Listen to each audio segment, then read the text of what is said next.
It was the kind of discovery that freezes time. On a quiet, rain-soaked Monday morning in suburban Maryland, a maintenance worker entered an apartment that had been vacant for weeks. The tenant had stopped responding to calls. Rent had gone unpaid. But nothing could have prepared him, or the detectives who would soon follow, for what lay in that bathroom. There, submerged in a cold, partially drained bathtub, was a corpse. Gender indistinct, skin bloated, hair floating like seaweed in stagnant water. And most disturbingly, no fingertips. Whoever this was, someone had deliberately erased their identity. No wallet, no ID, no phone, no one looking for them. Just a body left behind like trash. This isn't just a story about death. It's about disappearance, abandonment, and the desperate need to matter. It's about the mystery of a nameless victim, and the deeper question, who gets forgotten, and who gets justice. The apartment complex was called Willowbrook. Mid-range, middle class, mostly quiet. The tenant of Unit 3B hadn't been seen for a while, but neighbors were used to solitude. Until the stench began. The maintenance man was called to investigate. When he opened the door, the heat hit him first, thick, humid, clinging. Then the smell, chemical, sweet, and rotting. The apartment was nearly empty. No personal effects, no food in the fridge, no clothing in the drawers. Just a faint trail of red-brown smears leading to the bathroom.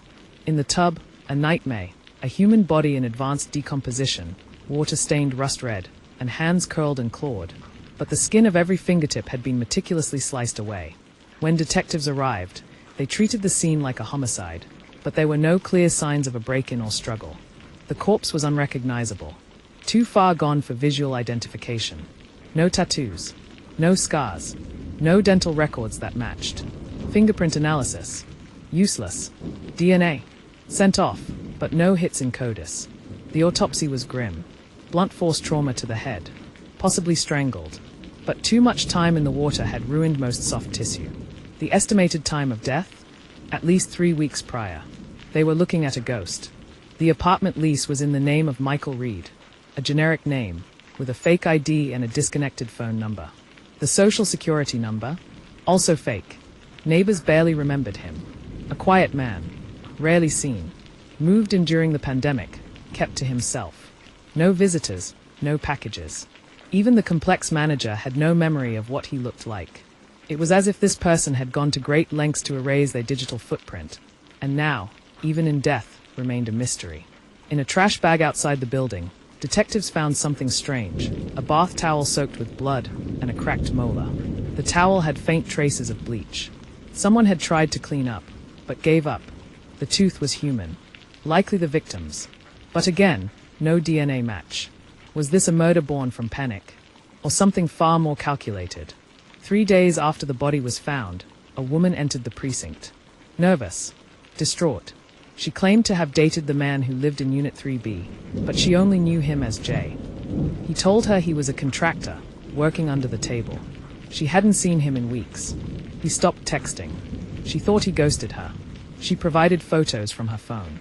They were sent to facial recognition databases. One result came back from a DMV system, an ID from Alabama. The name? Kevin Ellis, age 32. But Kevin Ellis had been reported missing by his sister 7 months prior. Kevin Ellis had grown up in Mobile, Alabama. A quiet boy, in and out of foster care, trouble with drugs, a brief stint in jail for petty theft. Then he vanished. His sister, Melissa, had filed a missing persons report when Kevin stopped replying to texts. He had said he was heading to DC for a fresh start. That was the last she heard from him. His fingerprints had never been taken. No criminal record with prints on file. He was a ghost in the system. And now he was a corpse. Detectives traced a recent lease application. Unit 3B had a second name listed on an early rental form, Darren Colt. Darren was harder to track. Social media inactive. Formerly lived in Ohio. They found an old mugshot, burglary charges from 2018. He hadn't been seen in weeks. Was Darren the killer? Or had he vanished too? Luminol tests revealed traces of blood in the bedroom. It had been scrubbed, but not perfectly. Small flecks under the bed frame, on the wall socket, and in the carpet near the closet. More DNA. Still no matches.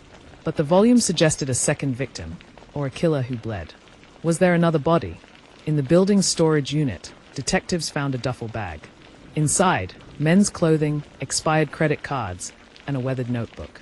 It was Kevin's handwriting, pages full of paranoia, scribbles about being followed, references to DC Syndicate and someone named Reed. "I think Darren's working for them," one entry read. "He knows too much. If I disappear, tell Melissa." But no one had ever read it. Until now. Could Kevin have been involved in something bigger?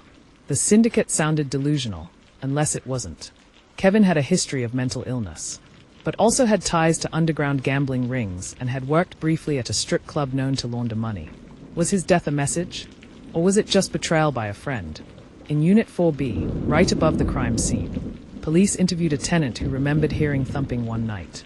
"I thought it was furniture moving," she said. "Then I heard water running for hours." The timeline fit. That was the night Kevin likely died. But no one called the police. In Willowbrook, people minded their business. The case slowed. No new leads. Darren Colt's whereabouts unknown. No security footage. No digital trail. The body was officially identified as Kevin Ellis, but the killer remained free. Kevin Ellis lived a quiet, invisible life. He died alone. Erased. Silenced. But now, his name is known. Someone went to great lengths to hide the truth. To make Kevin disappear forever. But we remember him now. We speak his name. And we demand justice.